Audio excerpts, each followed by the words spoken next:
Ahoy there, me hearties. This be Captain Silverhook, and you're listening to the Two Old Pirates podcast. Set sail for an open sea of stories, tales, and some really crazy stuff. I expect you to like and subscribe, lest you be walking the plank. Ha ha ha!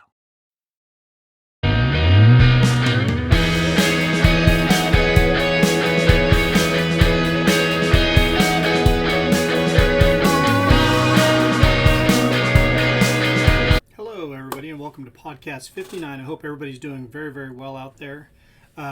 It's been a minute, but we are back. Vinny is off on assignment right now. He's up in Houston checking on something for his podcast. We're going to be covering what has been going around for quite some time now. There's always been in smaller circles, but this has started to grow. I've seen it in several different local towns and stuff. People out there, having people sign up, talking to them about this. And this is about Texas seceding from the United States. So leaving the United States, becoming its own independent country. All right. There's a whole bunch of people in Texas that think this could never happen, should never happen, will never happen. And there's this small minority of people that are really pushing. And somehow they got the ear of the people up in Austin in the Republican state committee. And so let's put it this way. In June of 2022, last month, Texas State Republican Convention in Austin adopted a platform with numerous different things that we're not going to go into. But the one that I wanted to go into with you on this was that it would like to put forth a referendum for the people of Texas to vote on in November of 2023 about if Texas should reestablish itself as an independent nation and withdraw from the United States. Real quick, the answer is no. Can't do it. It doesn't matter what the referendum says. The Civil War was fought, and the North defeated the South.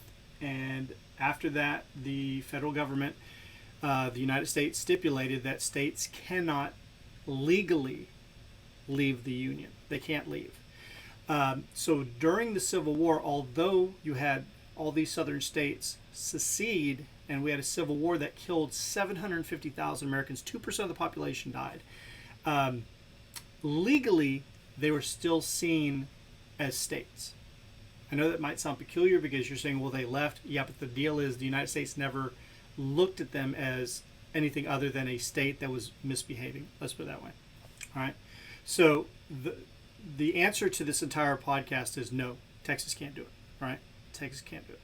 So it doesn't matter how many times you have a vote, how many referendums you bring up, what the people of Texas say. We can't leave the United States. It's just a foregone conclusion. In 1845, of course, if you know your history, Texas was annexed into the United States. So it became part of the U.S.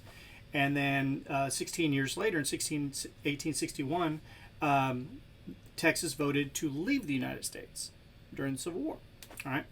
In 1870, after Reconstruction, Texas was readmitted back into the United States and became part of the states again.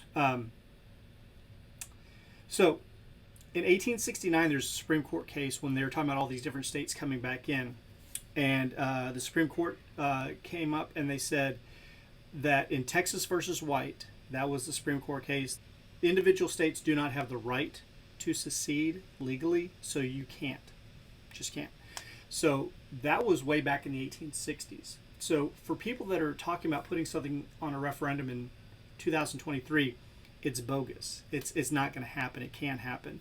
But there are those people that just are passionate and they believe in what they believe in. So let's talk a little bit about this. Another area of confusion is you hear sometimes people sit there and say, well, in Texas, in our Constitution, we have it to where we can break it into like 5 individual states, I believe it is. What happens is it doesn't say we can break into 5 individual states and leave the Union.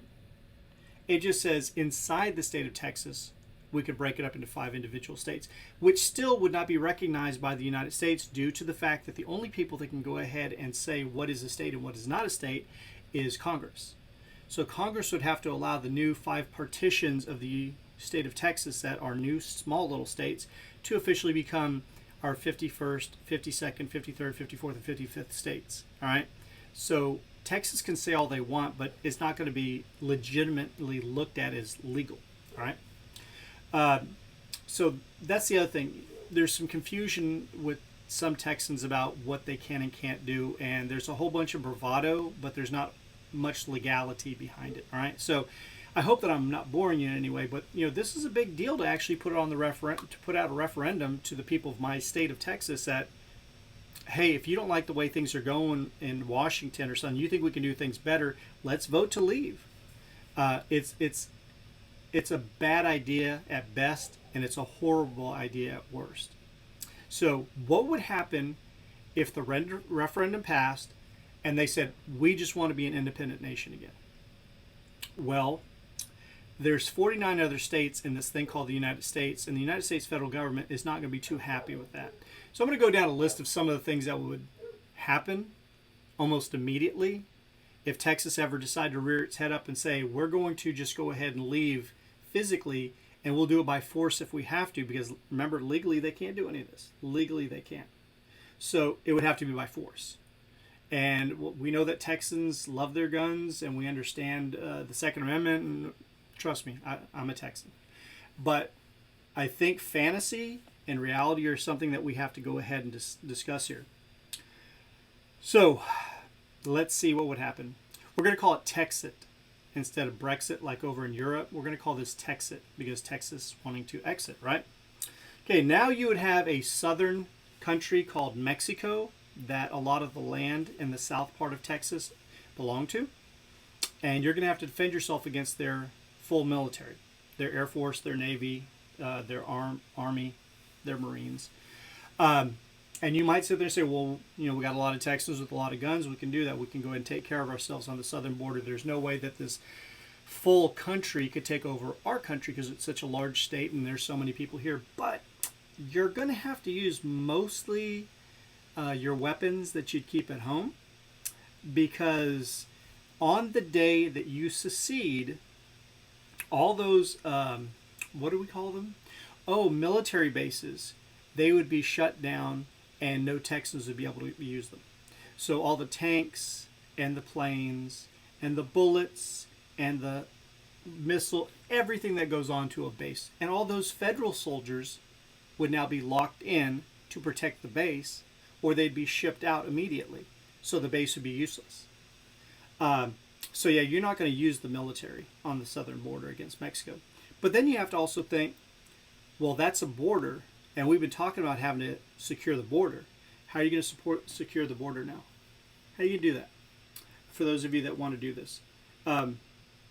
If you think the U.S. is just going to let you walk away with the largest port in the Gulf Coast area, and 30% of the oil that's produced in the United States is from Texas, 20% of the meat that is consumed is from Texas. If you think that the United States fought a civil war 150, 160 years ago against multiple states, and it took a long time, now it's 49 states against one. All right? And possibly Mexico helping out from the south. You never know. So it's a real bad idea that first day to sit there and say, we're going to go ahead and just do whatever we want. The Gulf Coast would be taken away by U.S. military. The Navy would be out there. The United States Coast Guard would be out there. So you're not going to get anything in or out of the Gulf. You're not going to trade with another country. That's all going to be taken away. Who's going to come up with a ship against warships and submarines? It's just not going to happen. So the idea is there, but it ain't going to ever happen. Let's move on. So the U.S. is not going to just let you leave and lose all that production of oil and meat and all the other things that come out of Texas without a fight, let's say. And the other thing is, what about the millions of Texans that would not want to be part of this broken off secession from the United States? Are they free to leave the state to go find a home somewhere else? Are they going to be trapped inside the state? Is there going to be like a border around from New Mexico to Oklahoma to a small sliver of Arkansas to Louisiana? to Mexico? Is there going to be a border that and how are you going to put that border up? Are you going to have to raise taxes on the people that live inside the state to go and build that so that nobody can come in or out? And then who's going to pay for that because you can't use U.S. dollars anymore because that's federal money. So Texas would bleed themselves to death. They're going to have to come up with a form of currency that will work in all parts of the state that nobody will cheat on, right? And those banks that we go to, those big, stone and mortar brick banks that you go to, like Wells Fargo and Chase, and they're all going to shut down because they're a member of FDIC. If you don't know what that is, look that up. That's a federal, insurance corporation that was set up after the Great Depression. So their money's not going to be insured if the U.S. government says, if you keep doing business in Texas. So there'll be a run on the banks for money that the people can't use. So we move on from money. We move on from that the U.S. is not just going to let it happen. What do you do with the people that live here? You're just going to let them go? Now you're going to lose a portion of your population that could pay taxes, but they're not going to be taxed now. All right. So you got to figure out how you're going to defend your southern border because Mexico might come a knocking. And you also have the U.S. now bordered all along the Texas border because this is a state that they want back.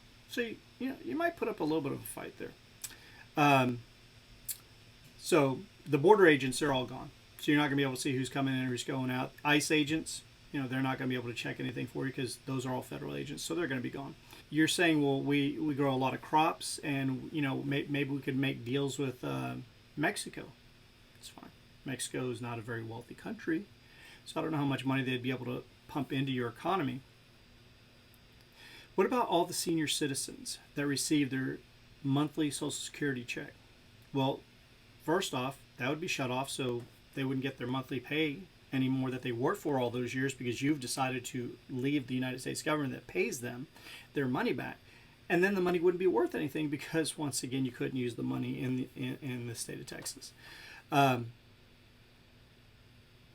Medicare. Medicare would be shut down. Medicare for the elderly. So anybody 65 and over that can get Medicare, it's gone. So what are you going to do with the health care? How are you going to have a healthcare system set up? Who's going to run the hospitals? If it's a hospital that's found in multiple states, they might just pull all the way out of Texas due to the fact that they don't want to go and deal with this stuff. So now you're going to have harder to find hospitals, and now how do you pay for those hospitals, and how do you keep them running? We can't even keep the electric grid going here because of rolling blackouts during the winter and during the summer. But we're going to figure all this out as a state. We're just going to go ahead and be able to run however we want. There's no health plan set up for the state. The highway system. You could keep the highways due to the fact that would be pretty hard to take away the highways. But in all reality, who's going to maintain the highways? Because those are federal highways that you get grants from by the federal government to take care of so that people can be in their motor vehicles and be safe on the highways. If you sit there and say, what about cities with potholes? We're talking about the federal highways, the interstates. Things start falling apart on the interstate. You can't move things from point A to point B. So even if you had some type of barter system set up, how are you going to get food from the southern border up to Amarillo or something if there's holes and there's gas? Where are you going to? You're going to refine your own gas. That might work. You could actually maybe do that. You could survive for a little bit on your own gas. All federal courthouses, all prisons, all federal prisons, all national parks, and those military bases, they're all shut down immediately. So that's billions and billions of dollars that you're going to lose also, even though you can't use the U.S. dollar anymore. There's no disaster relief, and we know that there's been more and more hurricanes that are coming. So if you think about some of the ones that have hit us recently in the last maybe 20 or 30 years, FEMA, we look to the federal government to come and cut us checks and stuff. That's all gone. Texas is going to have to pay for everything. We can't control you putting your thermostat up to maybe 74, 75 because it could cause a rolling blackout, but they're going to pay for all those houses destroyed by a hurricane. Or if there's a tornado, or if, God forbid, there's something else, a massive forest fire in the drought, and it takes out 2 or 3 towns. Sorry, guys, we seceded. There's no FDA to make sure that your food's okay. There's no FBI to investigate major crimes like terrorism or anything. Lastly, there's not going to be any U.S. flags because you seceded. You chose to leave the United States of America. And if you wrap yourself right now in a flag and say that you're a patriot, yet you think about seceding from the greatest country the world has ever seen, how are you a patriot? How are you saying that in two different people? You can't take a knee. You can't do this. You can't do that because you're not a patriot. All those people that died. But I don't want to be part of that anymore. I want to secede. No 4th of July. What are you going to celebrate? You're going to have to set up a new holiday. Think about these things. Because although it'll never happen, you do have people that are thinking like this. Thinking that it'd be better to be not part of the United States than to be part of the United States. And all the problems, all the strife, all the struggles, all the troubles that we have as a country, it's still the greatest country in the world. Peace and love. I hope that you enjoyed this short podcast. And if you have any questions, send them to me. This is episode 59. Eric for the Two Old Pirates. Peace out.